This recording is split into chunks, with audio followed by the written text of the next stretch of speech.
네, 유병원 씨 부인이 어제 구속된 데 이어서 오늘은 유 씨 동생의 구속 여부가 결정됩니다.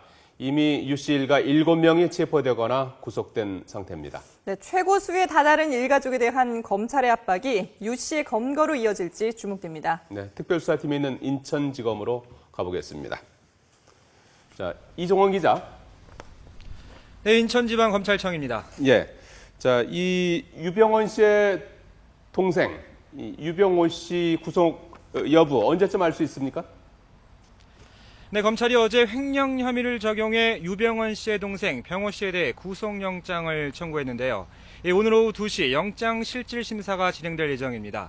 이르면 저녁 무렵이면 구속 여부가 결정될 전망입니다.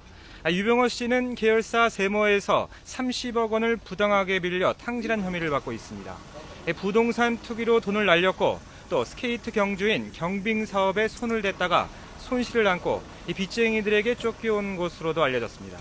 가수 박진영 씨의 장인이기도 한 유병호 씨는 지난 22일 대구 자택에서 체포됐는데요.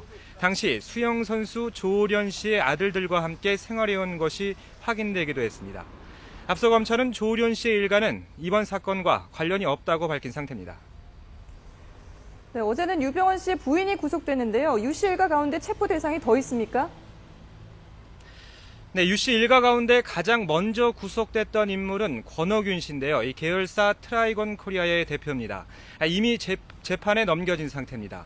이후 유 씨 형 병일 씨가 구속됐죠.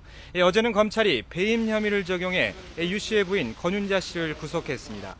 권 씨는 계열사 달구벌을 운영하면서 자녀 회사에 수백억 원을 부당 지원한 혐의를 받고 있습니다.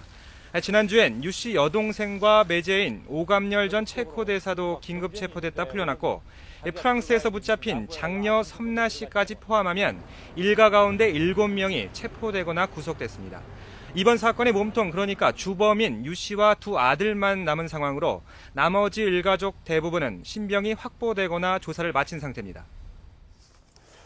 지금 말씀하신 것처럼 일가 중에 이제 대부분을 잡아들였다고 하면은 수사에 어떤 성과가 있는 것처럼 느껴지기도 합니다만은 정작 핵심 인물들은 아직 잡히질 않고 있는데요. 어떤 단서가 있는 겁니까?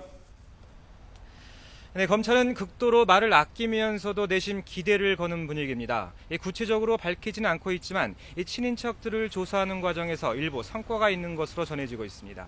이들의 진술은 물론 사용했던 차명 휴대전화와 렌트카 등의 이용 현황도 분석 대상인데요. 검찰은 진술 내용과 분석 결과를 토대로 유 씨 부자의 도피 경로를 재구성하는 데 주력하고 있습니다. 다만 검찰은 친인척들이 대거 붙잡히면서 유 씨 부자가 추적을 따돌리기 위해 새로운 은신처를 준비하는 등 또 다른 도피 계획을 시도할 가능성도 있다고 보고 있습니다. 이 때문에 이번 주가 검거 작전의 성패를 가를 분기점이 될 것으로 판단하고 유 씨 부자 추적에 총력을 기울일 방침입니다. 지금까지 인천지검에서 YTN 이종원입니다.